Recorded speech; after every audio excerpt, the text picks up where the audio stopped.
हाय, आज आपण तुरीच्या दाण्याची आमटी कशी बनवायची ते बघूया. इथे मी तुरीच्या शेंगाच्या बिया काढून घेतल्यात. मस्त निवडून वगैरे धुवून वगैरे ठेवले आहेत.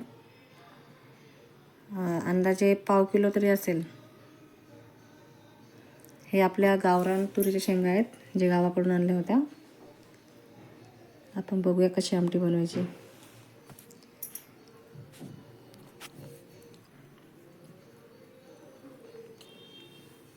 ह्याच्यामध्ये जास्त काही इन्ग्रेडियंट्स तुम्हाला लागणार नाही आहे. फक्त आपल्याला काही मिरच्या पाहिजे आहेत, आलं लसूण पेस्ट. काय काय लसूण पण टाकतात, काय काय आलं लसूण टाकतात. तर मी आलं लसूण पेस्ट यूज केली याच्यामध्ये.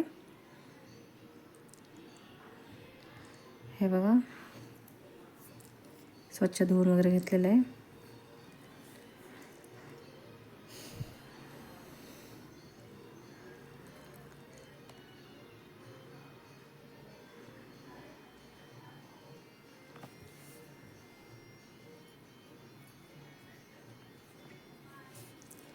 ह्याची प्रोसेस अशी खूप सोपी आहे.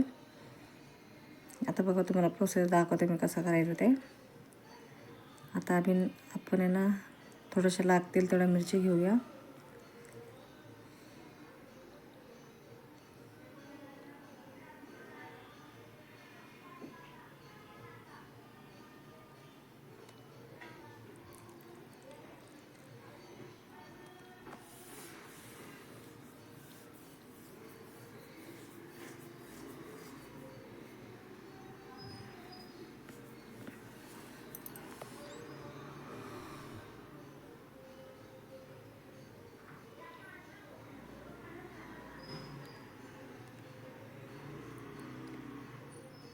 आणि माझी रेसिपीजचे तुम्हाला व्हिडिओ जर आवडत असतील तर चॅनलला नक्की सबस्क्राईब करा, लाईक शेअर वगैरे करा, कमेंट करा.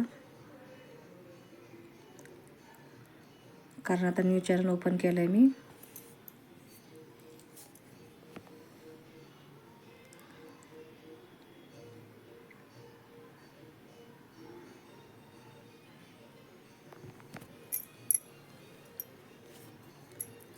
आता इथे आपण थोडं आपल्याला जसं चवीला लागतील एवढ्या मिरच्या घेऊया. कारण ह्या मिरच्या खूप तिखट आहेत, गावाकडून आणलेल्याच आहेत. थोड्याशाच मिरच्या यूज करते मी. हे आपण कढईमध्ये टाकून ना भाजून घेऊया, थोडंसं तेल टाकून. आणि आपल्याला ते तुरीच्या शेंगा म्हणजे ते तुरीच्या बिया ज्या आहेत ना, ते आपण असं तेलामध्ये भाजून घ्यायचं आहे. मस्त मिरची तडतड देऊया.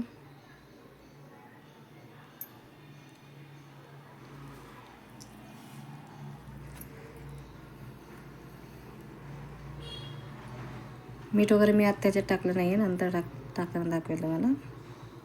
हे फक्त आपल्याला ऑइलमध्ये टाकून थोडं थोडं तळून घ्यायचे आहेत मिरच्या. चला, आता आपण मिरच्या थोड्या काढून घेते मी.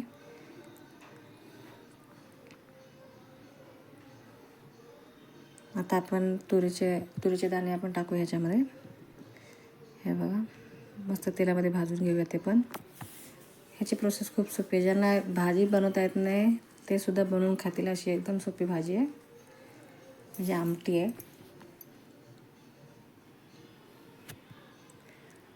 मस्त आपण याला भाजून घेऊया.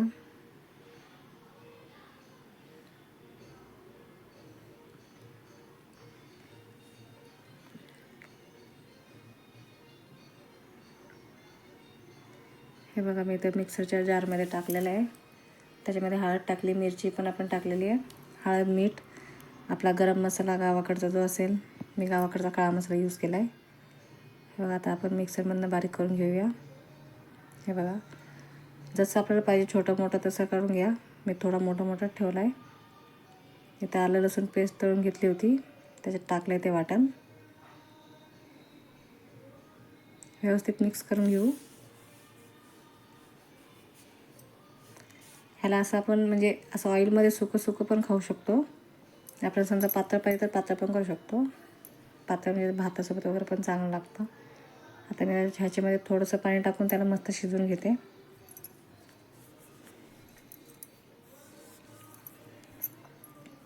कोथिंबीर, कढीपत्त्याचा पण फोडणी देऊ शकता तुम्ही. कोथिंबीर वगैरे मी टाकली नाही. बघा, आपली भाजी तयार झालेली आहे. कशी वाटली रेसिपी मला नक्की सांगा. थँक्यू.